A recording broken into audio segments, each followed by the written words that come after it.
To set corner action for bottom right to go back to the previous screen in Samsung Galaxy S23 Ultra, swipe down the top of the screen and then tap setting icon. Scroll down the screen to find accessibility. Tap accessibility and then tap interaction and dexterity. Scroll down the screen.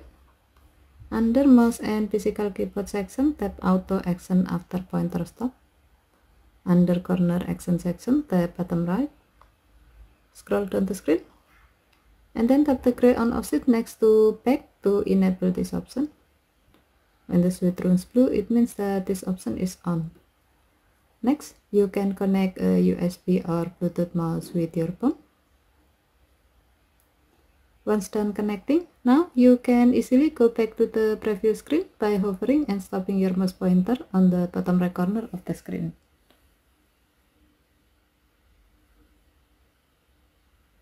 Thank you for watching. Have a nice day.